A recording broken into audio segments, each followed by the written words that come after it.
Good afternoon, ladies and gentlemen. Outside is very nice sunny weather and it's 5 p.m. So most probably many of you ask yourself what I'm going to tell you and what is the connection between geographic information systems, broadband and regulator. Can we regulate broadband without geographic information systems? And the answer is yes, we can. But I'll come back to this statement at the end of my presentation. I'm going to be short but very precise. Try to convince you, yes, we can to live without geographic information systems for broadband, but. So in my short presentation, after giving the introduction, I will introduce you about opportunities, challenges with geographic information systems for electronic communications infrastructure, and then I will present you a few applications that we use for that purpose in the Republic of Croatia, coming back to conclusions, and my statement, yes, we can live without geographic information systems for broadband. So in majority of the European countries, including Croatia, broadband access is based still mostly on copper lines.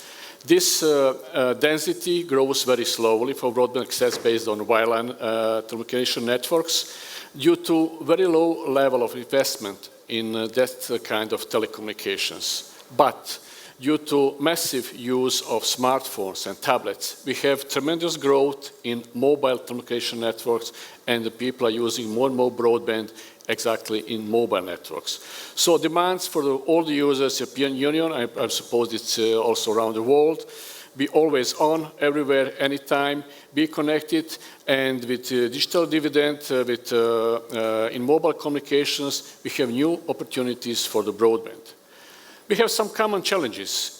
Common challenges are, first of all, to increase awareness of benefits that broadband offers not only to the end users with over-the-top applications, some Facebooks, WhatsApp, and so on, but especially for the local governance, municipalities, and end users who actually are a little bit more advanced than just over-the-top end users. First of all, I speak about e-learning, e-health, and everything what starts E-something. So, common challenge is to get new investments in infrastructure and services, to get fast deployment of this new network infrastructure. When we speak about wireless, we speak about digital dividend, a long-term evolution, 4G somehow called, and when we speak about wireline, among optical fiber access, definitely there is a coax fiber access as well for cable operators. Common goal for European Union, for all countries, for all governments is to get broadband coverage in the rural areas. But we have a problem, especially in Croatia. Since 6 years we are in recession, and this economic crisis influences the market and investments. This crisis influenced also many other countries in the European Union, and although we have very ambitious goals set by Digital Agenda 2020, set by European Parliament, European Commission, hardly that any of the countries among 28 European Union countries are at the moment fulfilling time plan for such goals. Nevertheless, the goal for European Union, the goal for Europe, the goal for the Republic of Croatia is to invest in single telecommunication digital market in the European Union. That is one of the main goals for the new European Commission, new set of the European Parliament, and there is a program called Connected Continent. Coming now to opportunities and challenges with geographic information systems. So when we speak about geographic information systems, electronic communication infrastructure, we speak first of all about databases and registers, which are of the base for regulation of electronic communications market. In Croatia, in many other countries within the European Union, we have projects of national interest, and in order to get these projects subsidized and by funds from the European Union, we need excellent project. In order to write excellent project, we need documentation. How can we write documentation without information, without databases, with all information about electronic communications infrastructure? Now we are coming to geographic information systems. That's actually the base to get this, to obtain all this data, to use those data for the project documentation in order to get hundreds of millions euros from EU fund. I speak just about Croatia. I speak about 250 million euro that is waiting on us on very good projects that should be notified by the European Union. In order to be notified, to be qualified to get this money, there should be written the form that is consistent and that is really reliable. Without databases, without registers, with reliable information about all electronic communications infrastructure in Croatia, will not be able to do that. All this information we obtain from the operators in Croatia. Actually, as a regulator, we force them to provide reliable, complete information about existing infrastructure, about level of usage, and all other information that could be of interest. But not only for us as a regulator, not only for the local government, but also for infrastructure operators, for the state geodetic administration, for any kind of state administration offices, organization, chartered project offices, in general, for public sector. So this initiative is a part of national special data infrastructure that is unique logical database. We integrated all the information, and once again, we force operators that they guarantee for the accuracy and quality of those data. That is not done only by us from regulator, National Regulatory Authority. It is done together with ministries responsible for this topic and also with the state geodetic administration. So now I will come to the two examples of application that we use in Croatia. I would like to point out that both of them are made with the skills and knowledge from a Croatian company. This company is GDI Data. Maybe you have heard about this company already.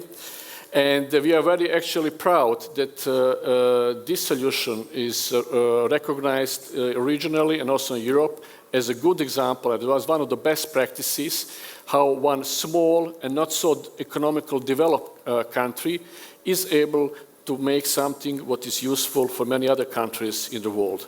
In an introductory speech today, opening plenary session, Mr. Lučić said about some achievements of the small Croatia, and definitely those, let's say, small applications are small achievements, small add-on to this story about small Croatia and some young skilled people who would like to make quality of life in this country better. First application I'd like to mention today is very briefly. It's a GSPO, so when you translate on English, it's actually Geographic Information System for the list of the transmitters. And we have actually a list of all the transmitters, or radio base stations, and everything what is related to radio services, radio frequency technology, and type of installation connected also with location. It is implemented on GDI Localis platform. And it's currently still on internal use within HACOM, but it's planned to provide actually public service to the, first of all, state institutions, but also for other organizations that might be of interest to get to know those information. So we have a few screenshots of this application.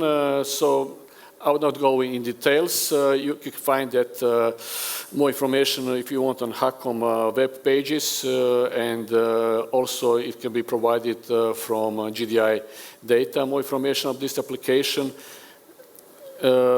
Some examples of electronic communications infrastructure, it is like local municipality in the Kvarner Bay, it's city of Rijeka, and also we have examples how to use that for microwave links, and as well for mobile communication networks.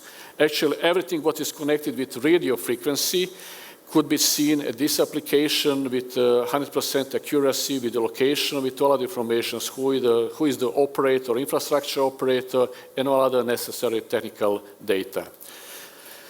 So another application coming now to this connection between electronic communication system, infrastructure, geographic information system, and broadband.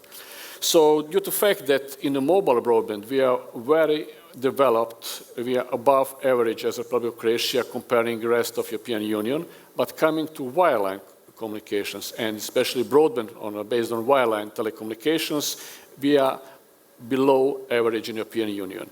The reason is very simple. It's, you see on the right top corner shape of the Croatia. It's like boomerang. We have only 4 cities with more than 100,000 inhabitants. So when we speak about high-density urban, it's maybe population of 1.2 million, and the rest of 3 million people live mostly in rural areas. We have 1,246 islands, and due to this strange shape, it's a problem with aggregation infrastructure. It's very costly. So bearing in mind that we have 5,000 inhabited places in Croatia with less than 700 inhabitants, actually there is no business case for any of the operator to invest in such area. That's why we as a National Regulatory Authority have started a program together with the government how to increase density in the rural areas, in the areas of state concern, and also on islands. And actually we don't speak just about infrastructure, we speak about broadband ecosystem, which includes, beside infrastructure, includes applications, services, and end user terminals. So from our surplus, what is left from our budget, yearly budget, HACOM as National Regulatory Authority invested around 13 million euro over 5 years in infrastructure and development of applications. 30 million euro, it's nothing for the countries like Germany, France, whatever. But for small Croatia, it's a lot of money in the time of recession where government has some other priorities and not to introduce fiber access in some rural areas. But it's not half of this amount goes for infrastructure, another half goes to applications. Application services are drivers for the use of broadband, and when we speak of application, it's not fancy applications like Facebook, whatever. Those applications are e-health, e-learning, for fire brigades, for agriculture, something where those people in these rural areas really need, and once when they have infrastructure, they have over the top, not Facebook, whatever, they have really very useful applications. What we are also very proud, those applications are developed absolutely by small Croatian software or ISIT companies. So as a help for end users and for local government, together with GDI data, we have developed an interactive portal called Broadband Zones, when we have marked certain areas in accordance to the state aid guidelines for broadband, which is given by European Committee. And we have 3 zones, white, gray, black, depends whether the speed in this zone is between 2 and 30 megabit per second, between 30 and 100 megabit megabit per second, or over 100 megabit per second. So we have additional services about service providers, and this is in public use since almost 12 months. So few screenshots, and you have on the right top corner address, so you can also look if you have time and would like to get to know more about this portal. So we have this interactive portal, and what is important for the people in Croatia, they can see in each area, depends on the color, which kind of coverage they have, whether they have mobile, wireless or wireline, and whether they have one or more operators. So 2 small examples actually brings me to the end of my short presentation.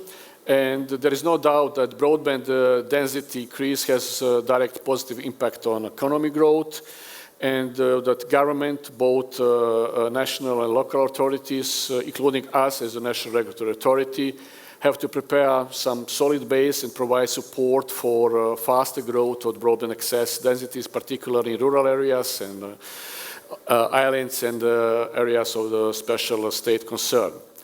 Coming back to my statement, do we need geographic information systems for that? Can we live without geographic information systems for the broadband access? Yes, we can. But can we be efficient?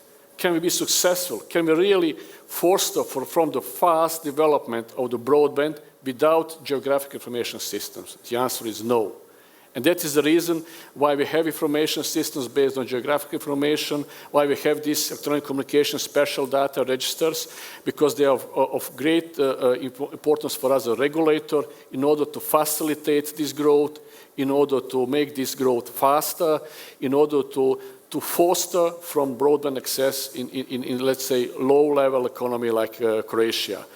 That is actually a reason why we need the GIS, why we need development of special data bases, because it's one of the preconditions to get proper documentation, to get money from European Union funds. That is also guarantee for successful notification by the European Commission, and also that is the only way, if you really want to achieve the goals, very ambitious goals set by European Commission, European Parliament, goals which are written in Digital Agenda 2020 and in the program called Connected Continent. So my last sentence about that, yes, we can live without geographic information systems, but without the GIS projects, we will not be able to withdraw hundreds of millions euro from EU funds. So thank you for your attention. I wish you also a very nice day here.